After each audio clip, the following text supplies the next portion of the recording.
नमस्कार दोस्तों, आप सभी का स्वागत है। यूपीएससी प्रीलिम्स 2020 का जो सी सेट पेपर 2 हुआ है, उसके आंसर की के साथ मैं आपके सामने उपस्थित हूं। तो आइए शुरू करते हैं आज का ये महत्वपूर्ण भाग। मेरा नाम है नीतीश कुमार।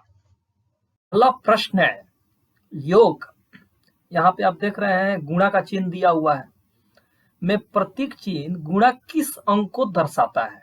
तो इसका सही उत्तर हो जाएगा 3। आप जब इसमें 3 रखिएगा तो यहाँ पे 133 आएगा लास्ट में जो सोल्यूशन होगा। तो इसका सही उत्तर क्या हो जाएगा? 3 नंबर हो जाएगा। तो क्वेश्चन नंबर 1 का सही उत्तर 3B नंबर हो जाएगा। क्वेश्चन नंबर 2 है, यदि आपके पास दो सीधी 7.5 फुट और 3.25 फुट की छड़ें हैं तो आप कम से कम कितनी लंबाई नाप सकते हैं? तो आप इसका एचसीएफ निकालेंगे। एचसीएफ निकालेंगे तो 0.25 फुट आएगा। तो क्वेश्चन नंबर 2 का सही उत्तर हो जाएगा बी। क्वेश्चन नंबर 3 है, अनुक्रम 14, 18, 20, 24, 30, 32 की प्रत्येक संख्या में एक सरल गणितीय संक्रिया द्वारा अभाज्य संख्याओं का एक अनुक्रम प्राप्त किया जाता है। निम्न में से कौन सी अगली अनुक्रम की संख्या होगी? तो इसका सही उत्तर हो जाएगा सी नंबर 38। क्वेश्चन नंबर 4 है, एक पुस्तिका जिसके पन्ने सामान्य रूप से हैं, पहले की संख्या 1 से प्रारंभ करते हुए अंकित है। पुस्तिका से एक पन्ना फाड़ लिया जाता है तो बचे हुए पन्ने पर अंकित पृष्ठ संख्याओं का योग 195 है। तो फटे पन्ने पर निम्न में से कौन सी संख्याएं हैं? तो क्वेश्चन नंबर 4 का सही उत्तर हो जाएगा बी, 7 और 8। आगे बढ़ते हैं। क्वेश्चन नंबर 5 है, निम्न विन्यास पर ध्यान दीजिए जिसमें कुछ लुप्त वर्ण है। तो इसमें जो फिल होगा वह सी नंबर ऑप्शन होगा, ACCE। तो क्वेश्चन नंबर 5 का सही उत्तर हो जाएगा सी। अगर आपको किसी भी उत्तर में डाउट लग रहा है तो आप कमेंट सेक्शन के माध्यम से हमें जरूर बताइए। और याद रखिए कि आपके जो भी डाउट हैं, अगर आपके पास उसका उत्तर है तो लॉजिक के साथ उत्तर होना चाहिए, हवाबाजी नहीं होनी चाहिए। क्वेश्चन नंबर 6 है, माना कि A3BC और DE2F 4 अंकों की संख्याएं हैं जहां प्रत्येक वर्ण 3 से बड़े भिन्न अंक को दर्शाता है। यदि संख्याओं का योग 15902 है तो ए और डी के मानों के बीच अंतर क्या होगा? तो ए और डी के बीच का जो मानों का अंतर होगा वह हो जाएगा 3। तो क्वेश्चन नंबर 6 का सही उत्तर हो जाएगा 3। क्वेश्चन नंबर 7 है, दो कथन S1 और S2 नीचे दिए गए हैं जिनके उपरांत एक प्रश्न है। S1 क्या कहता है? 51 पृष्ठों की एक पुस्तक में किसी भी पृष्ठ पर 2 से अधिक रेखा चित्र नहीं है। S2 है यानी कि स्टेटमेंट 2, प्रत्येक पृष्ठ पर कम से कम एक रेखा चित्र है। तो प्रश्न है, क्या इस पुस्तक में 100 से अधिक रेखा चित्र हैं? तो S1 और S2 को आप कंडीशन बना के जब लिखिएगा तो आपको मालूम चलेगा कि 51 पृष्ठ का जब पुस्तक है तो 51 रेखा चित्र इसी तरह है। तो जो रेखा चित्रों की संख्या होगी 51 से अधिक होगी और 102 से कम होगी, क्योंकि प्रत्येक पृष्ठ पर जो है 2 रेखा चित्र यहाँ पे लिखा है। पृष्ठ पर 2 से अधिक रेखा चित्र नहीं है, यानी कि 2 तो हर हाल में है या 2 से कम है। और सेकंड नंबर जो स्टेटमेंट 2 है उसमें कह रहा है प्रत्येक पृष्ठ पर कम से कम एक रेखा चित्र है। तो एक रेखा चित्र हर हाल में होना चाहिए, यानी कि 51 और 102 के बीच में जो होगा। तो क्या इस पुस्तक में 100 से अधिक रेखा चित्र हैं? हो सकता है। तो यहाँ प्रश्न है, निम्नलिखित में से कौन सा उपयुक्त कथन और प्रश्न के लिए सही है? तो यहाँ होगा दोनों कथन S1 और S2 प्रश्न का उत्तर देने के लिए पर्याप्त है, किंतु न तो अकेला S1 और न ही अकेला S2 प्रश्न का उत्तर देने के लिए पर्याप्त होगा। तो क्वेश्चन नंबर 7 का सही उत्तर हो जाएगा ए नंबर। अगला प्रश्न, क्वेश्चन नंबर 8 जो है सॉल्व करना जो है भूल गए हम, तो क्वेश्चन नंबर 8 आपको नहीं बता रहे हैं, लेकिन आगे जरूर बता देंगे आपको। क्वेश्चन नंबर 9 है, एक परिवार जिसकी 2 पीढ़ियां के 6 सदस्यों P, Q, R, S, T और U में 3 पुरुष और 3 महिलाएं हैं। उनमें 2 विवाहित जोड़े और 2 अविवाहित सहोदर हैं। U P की पुत्री है और Q R की सास है। T अविवाहित पुरुष है और S एक पुरुष है। निम्नलिखित में से कौन सा सही है? तो R U का पति होगा, ये बिल्कुल सही है। तो क्वेश्चन नंबर 9 का सही उत्तर हो जाएगा A। क्वेश्चन नंबर 10 कैलेंडर पर आधारित है, इसको आप आसानी से बना सकते हैं, तो इसमें उत्तर देने की जरूरत नहीं है। क्वेश्चन नंबर 11 है, एक व्यक्ति अपने घर के पीछे से सीधे 25 मीटर चलता है, फिर वह दाहिने मुड़कर 50 मीटर और चलता है और फिर वह बाएं मुड़कर पुनः 25 मीटर चलता है। यदि उसके घर का मुख पूर्व की ओर तो अपने प्रारंभिक बिंदु से किस दिशा में है? तो उत्तर पश्चिम दिशा में होगा। तो क्वेश्चन नंबर 11 का सही उत्तर हो जाएगा डी। क्वेश्चन नंबर 12 है, नीचे 2 कथन दिए गए हैं जिनके बाद 2 निष्कर्ष दिए गए हैं। कथन क्या है? पहला, सभी संख्याएं 2 से विभाज्य हैं, सभी संख्याएं 3 से विभाज्य हैं। तो निष्कर्ष 1 दिया है, सभी संख्याएं 6 से भी विभाज्य होंगे। आप जानते हैं जब 2 और 3 से जो संख्याएं विभाजित होती हैं वह 6 से भी विभाजित होती हैं। तो निष्कर्ष 1 तो सही दिख रहा है। सभी संख्याएं 4 से विभाज्य हैं, ये कोई जरूरी नहीं है कि जो संख्याएं 2 और 3 से विभाज्य हैं वो 4 से भी विभाज्य होंगी। तो निष्कर्ष 2 गलत है। तो यहाँ पूछा जा रहा है कि कौन सा निष्कर्ष तार्किक रूप से निकाला जा सकता है? तो केवल निष्कर्ष 1 निकाला जा सकता है। तो क्वेश्चन नंबर 12 का सही उत्तर हो जाएगा आपका ए नंबर। क्वेश्चन नंबर 13 है, नीचे 2 कथन दिए गए हैं जिनके बाद 2 निष्कर्ष दिए गए हैं। कथन 1 है, सभी बिल्लियां कुत्ते हैं, और सेकंड कथन है, सभी बिल्लियां काली हैं। तो सभी बिल्लियां जब कुत्ते हैं और सभी बिल्लियां काली भी हैं, तो इसका मतलब है सभी कुत्ते काले हैं। ये एकदम निष्कर्ष निकल गया। कुछ कुत्ते काले नहीं है, ये निष्कर्ष नहीं निकलेगा। तो यहाँ पे केवल निष्कर्ष 1 जो है सही तार्किक रूप से निकाला जा सकता है। अगला प्रश्न, क्वेश्चन नंबर 14 है, निम्नलिखित संख्याओं के अनुक्रम पर विचार कीजिए। ऊपर दिए गए अनुक्रम में कितनी विषम संख्याओं के बाद विषम संख्या आती है? तो यहाँ पर आप देख रहे हैं कि 5 भी विषम संख्या है, 5 के बाद 1 आ रहा है तो एक पेयर ये बन गया। फिर से यहाँ पे 7 भी विषम संख्या है, 7 के बाद 3 आ रहा है, ये भी जो है विषम संख्या का पेयर बन गया। इसी प्रकार अगर 5 को देखेंगे तो 5 के बाद 7 आ रहा है, ये भी विषम संख्या का पेयर बन गया। फिर से यहाँ 3 के बाद 1 आ रहा है और 1 के बाद फिर से 5 आ जा रहा है, तो ये भी विषम संख्या का पेयर बन गया।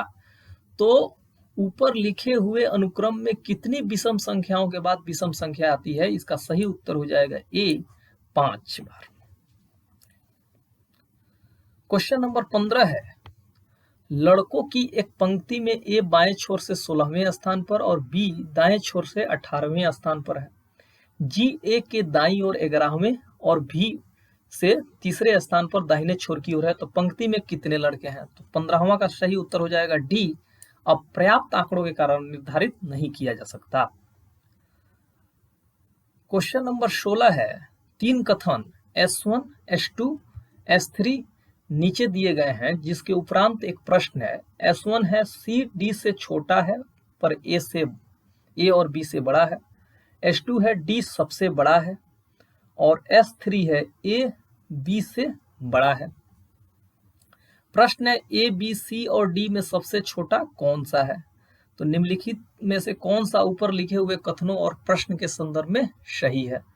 तो ऑप्शन ए है, यस अकेले ही प्रश्न का उत्तर देने के लिए पर्याप्त है। ऑप्शन बी है, S1 और S2 एक साथ प्रश्न का उत्तर देने के लिए पर्याप्त है। ऑप्शन सी है, S2 और S3 एक साथ प्रश्न का उत्तर देने के लिए पर्याप्त है। और ऑप्शन डी है, S1 और S3 एक साथ प्रश्न का उत्तर देने के लिए पर्याप्त हैं। तो यहाँ आप देख रहे हैं कि S1 में जो है C D से छोटा है पर A और B से बड़ा है। तो यहाँ डायरेक्ट निष्कर्ष मिल जा रहा है कि D जो है सबसे बड़ा है। तो यहाँ पर S2 का कोई मतलब नहीं है। तो S1 और S3 जो है इनसे हम क्लियर निष्कर्ष प्राप्त कर ले रहे हैं। तो S1 और S3 एक साथ प्रश्न का उत्तर देने के लिए पर्याप्त है। क्वेश्चन नंबर 16 का सही उत्तर हो जाएगा डी। क्वेश्चन नंबर 17 है, 1 और 100 के मध्य कितनी ऐसी पूर्ण संख्याएं हैं जिनमें एक अंक 4 है लेकिन वे 4 से विभाज्य नहीं है? तो इस तरह की कुल जो संख्याओं की संख्या है वो 12 है। तो क्वेश्चन नंबर 17 का सही उत्तर हो जाएगा सी। क्वेश्चन नंबर 18 है, माना कि दो धातु के घनों P और Q के क्रमशः XY आयतन है, M और N द्रव्यमान है, Q की प्रत्येक भुजा P की दुगुनी है और Q का द्रव्यमान P का दुगुना है। माना कि U बराबर M/X और V बराबर N/Y है, तो निम्नलिखित में से कौन सा सही है? तो इसका सही उत्तर होगा U बराबर 4V। तो क्वेश्चन नंबर 18 का सही उत्तर हो जाएगा ए नंबर, 18 का ए नंबर। क्वेश्चन नंबर 19 है, एक शिक्षक और 3 छात्रों की औसत आयु 20 वर्ष है। यदि तीनों छात्र समान आयु के हों और शिक्षक तथा प्रत्येक छात्र की आयु का अंतर 20 वर्ष हो तो शिक्षक की आयु कितनी होगी? तो इसका सही उत्तर जो होगा वह हो जाएगा सी नंबर, 35 वर्ष।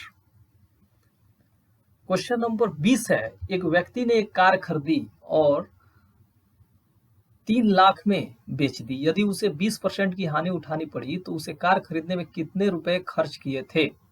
तो इसका सही उत्तर होगा 3,75,000। तो क्वेश्चन नंबर 20 का सही उत्तर हो जाएगा डी। क्वेश्चन नंबर 37 जो है मैथमेटिक्स नहीं है। क्वेश्चन नंबर 38 है, 4 संख्याओं P, Q, R और S के संबंध में 2 कथन S1 और S2 तथा उनके उपरांत एक प्रश्न दिया गया है। S1 क्या है? R P और Q से बड़ा है। S2 क्या है? S सबसे बड़ा नहीं है। तो प्रश्न यहाँ पे जो बन रहा है वह है 4 संख्याओं P, Q, R, 4 संख्याओं P, Q, R और S के संबंध में 2 कथन S1 और S2 तथा उनके उपरांत एक प्रश्न दिया गया है। S1 क्या है? R P और Q से बड़ा है। S2 क्या है? S सबसे बड़ा नहीं है। प्रश्न यहाँ पर क्या बन रहा है? 4 संख्याओं P, Q, R और S में कौन सा सबसे बड़ा है? तो निम्नलिखित में से कौन सा उपयुक्त तत्वों और प्रश्न के लिए सही है? तो इसका सही उत्तर जो होगा, दोनों कथन S1 और S2 एक साथ प्रश्न उत्तर देने के लिए पर्याप्त है, किंतु अलग अलग नहीं दे सकते ये उत्तर। तो सी हो जाएगा आपका 38 का जो है सी नंबर उत्तर हो जाएगा। आइए अब 39 पर आते हैं। 2 कथन S1 और S2 नीचे दिए गए हैं और उनके उपरांत एक प्रश्न दिया गया है। S1 है n एक अभाज्य संख्या है। S2 है n को 4 से विभाजित करने पर 1 शेष आता है। प्रश्न है, यदि n 10 और 20 के बीच एक प्राकृतिक संख्या है तो n क्या है? तो क्वेश्चन नंबर 39 का सही उत्तर हो जाएगा सी। दोनों कथन यहाँ जरूरी हैं, S1 और S2। और ये जो संख्या होगी, जो अभाज्य संख्या, वह 17 होगी। देख रहे हैं आप, 17 जो है 10 और 20 के बीच भी आ रहा है और ये एक अभाज्य संख्या भी है और 4 से विभाजित करने पर 1 शेषफल भी आ रहा है। तो 39 का क्या हो जाएगा? सी नंबर। क्वेश्चन नंबर 40 है, 2 संख्याओं के संबंध में 2 कथन S1 और S2 नीचे दिए गए हैं। उनके उपरांत एक प्रश्न दिया गया है। S1 उनका गुणनफल 21 है, S2 उनका योग 10 है, तो वे संख्याएं क्या है? निम्नलिखित में से कौन सा उपयुक्त कथन और प्रश्न के लिए सही है? तो यहाँ पे जो क्वेश्चन नंबर 40 का सही उत्तर हो जाएगा वह सी ही होगा।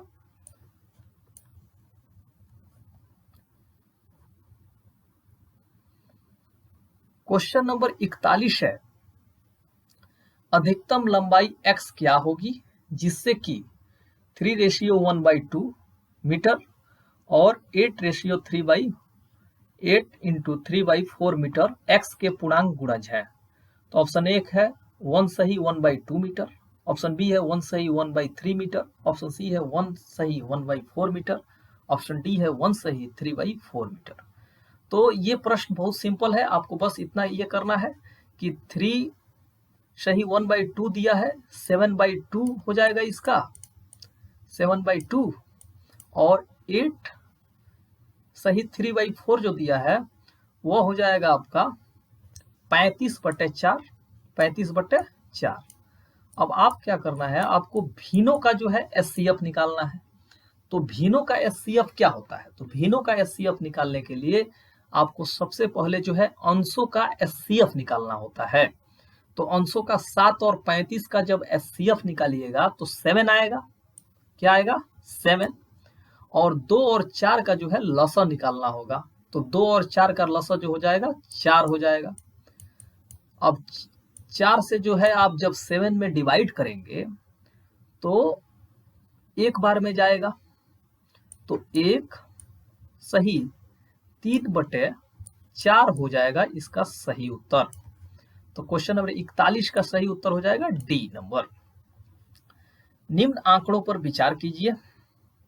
इसमें जन्म दर और मृत्यु दर दिया है और जो दशक है वह दिया है।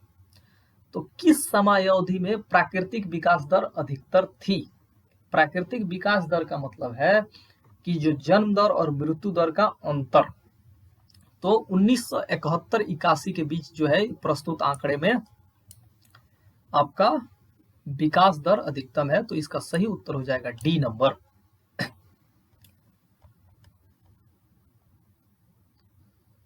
क्वेश्चन नंबर 43 है, आवर्त दशमलव निरूपण 1.272727 किसके समान है? ऑप्शन ए है 13/11, ऑप्शन बी है 14/11, ऑप्शन सी है 127/99 और ऑप्शन डी है 137/99। तो इसका सही उत्तर हो जाएगा 14/11।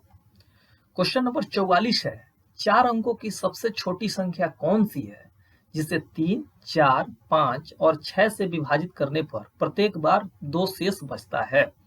इस प्रश्न में आप सबसे पहले क्या करेंगे, 1000 आप जानते हैं कि 4 अंकों की सबसे छोटी संख्या है। उसमें जो है 3, 4, 5 और 6 के एलसीएम से आप डिवाइड करेंगे और जो शेषफल आएगा उसको जो है आप भाजक में से जो है घटा के जो है 2 जोड़ देंगे। तो इसका सही उत्तर हो जाएगा 1022। 44 का सही उत्तर हो जाएगा बी। 45 नंबर क्वेश्चन का उत्तर मैं नहीं दे रहा हूं, आगे के एपिसोड में दे दूंगा।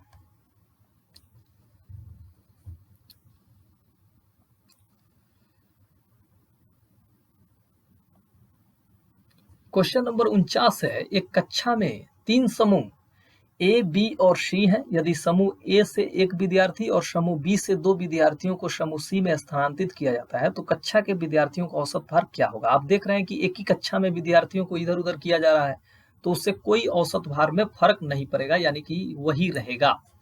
और ये जो प्रश्न है काफी आसान है, तो इसको जो है मुझे बताने की जरूरत नहीं है, तो आप इसको जो है आप कर सकते हैं।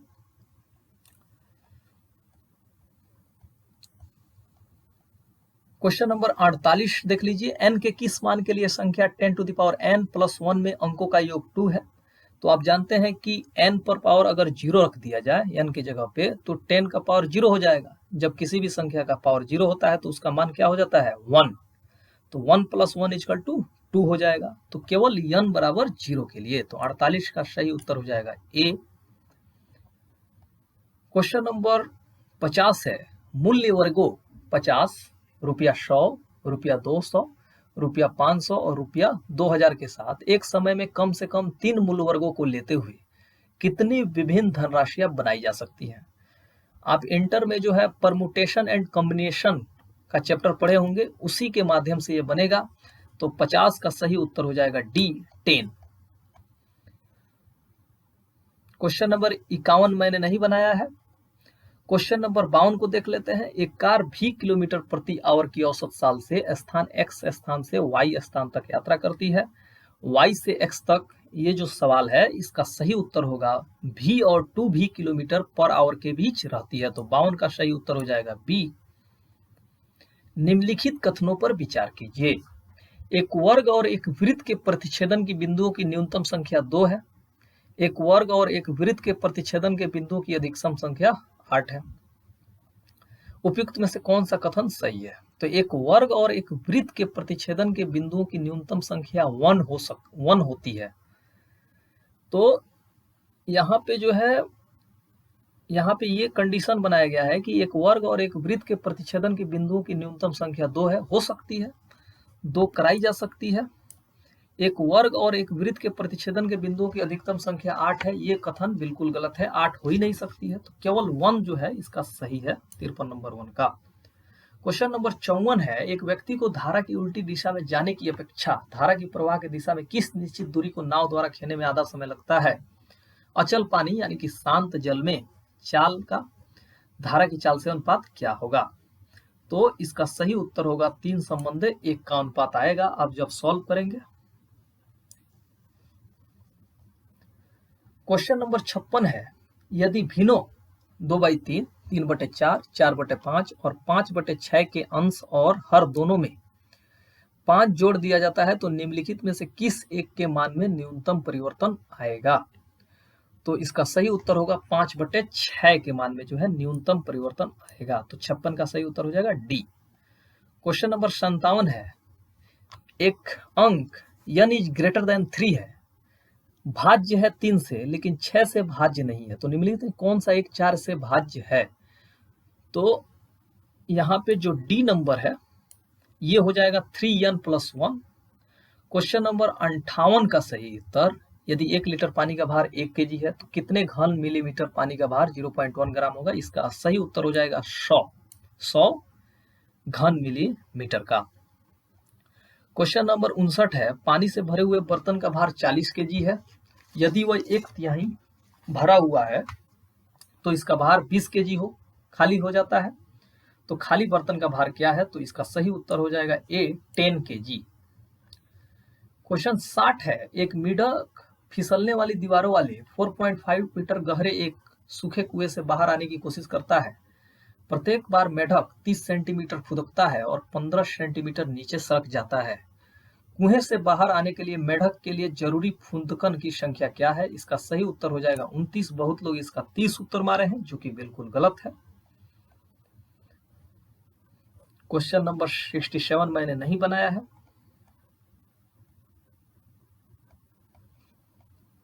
क्वेश्चन नंबर 69 है, निम्नलिखित में लुप्त पद क्या है? ACPQ संबंधे BESU समानुपात MGI, इसका सही उत्तर होगा MPJM। आप यहां देख रहे हैं कि A में जो है +1 जब ऐड किया जा रहा है +1 तो आपका B आ रहा है, इसमें जो है +2 जोड़ा जाएगा तो E आएगा, +3 P में जोड़ा जाएगा तो S आएगा और Q में जो है +4 जोड़ा जाएगा तो U आएगा। इसी तरह इसमें भी आप कर सकते हैं, तो उसका उत्तर प्राप्त होगा NPJM। निम्न में से कौन सी सबसे बड़ी संख्या है? तो इसका सही उत्तर हो जाएगा 1/3 पावर -4 सबसे बड़ी संख्या है।